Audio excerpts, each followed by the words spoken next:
the dimensional rift happened, you know, when that was said out loud. And I think it'll be really a crazy experience for fans. I am a child of war. I find warriors to fight with us. You know, I was a director cameraman in commercials for 12 years and, you know, saw every kind of, as you can imagine, production challenge in that venue because of the sort of rigors of making TV commercials and the variety. You know, I shot a lot of car commercials, I shot everything. And so every day, week was a new challenge. And so from a sort of cinematographer's point of view, I'm not a 100% newbie when it comes to it. So, but that said, you know, when I started making movies, they were like, well, you're not allowed to do both. That's not really a thing. And I was like, okay, that's, you know, what do I know?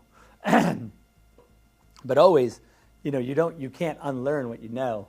So like, and you know, look, I got a chance to work with amazing cinematographers like Larry Fong, my great friend, went to school with him. I've known him for, you know, forever. We shot Super 8 movies together. He shot Super 8 movies for me, my basics of film class, you know.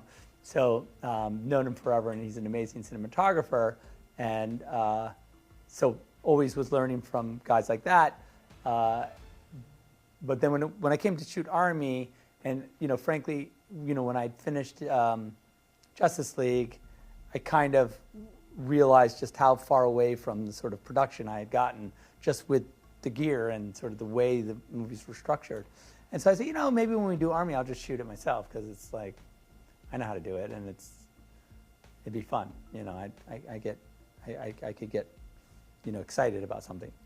Not that I wasn't excited about making the movie, but like really like, well, I gotta like, there's a chat, this is gonna keep me frosty because it's 24/7.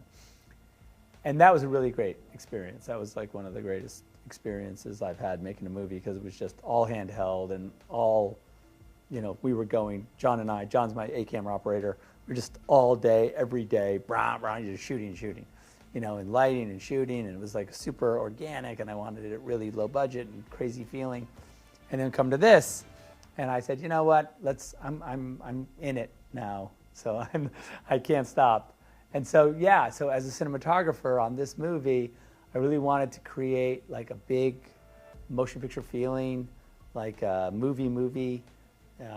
You know, I wanted, so the viewers at home, because this movie's made for Netflix, it's made to be streamed, and that's just the way it is.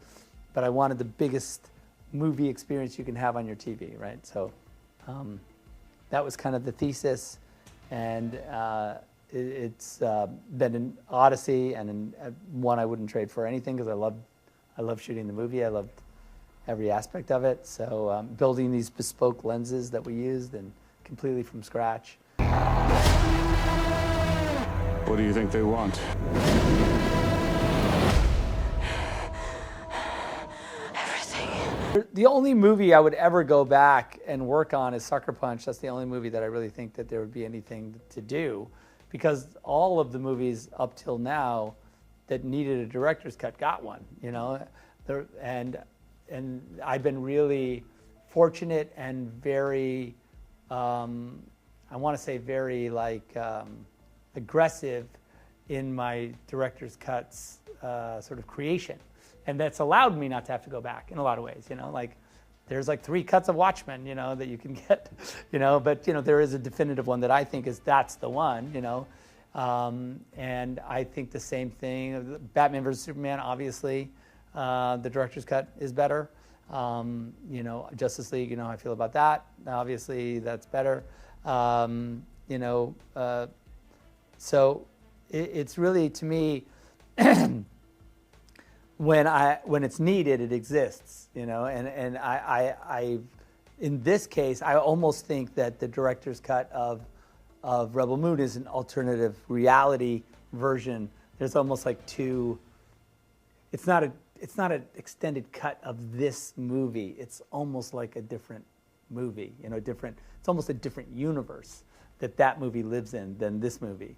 So, and the reason for that is because we've gotten it's such a philosophical thing to shoot a director's cut of a movie before you finish this version.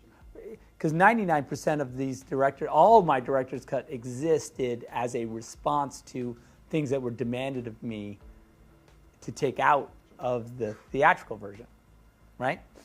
Where that demand was never really made, there was just this anticipation that we knew it would be a PG-13 movie. And I was like, well, but in my heart of hearts, I'd always wanted it to be rated R, but you realize the sort of scale and cost of a movie like this, and you're like, okay, well, not 100% responsible to have that be the demand, you know? And so... When have you been 100% responsible? Never. But I'm a good partner in that sense, you know? And so I was like, well, what if, you know... By the way, it was Netflix idea. They're like, well, but what if there was like... We said, you know, do whatever you want over here. You know, do you know, the PG-13 version, and then just go nuts. We don't care.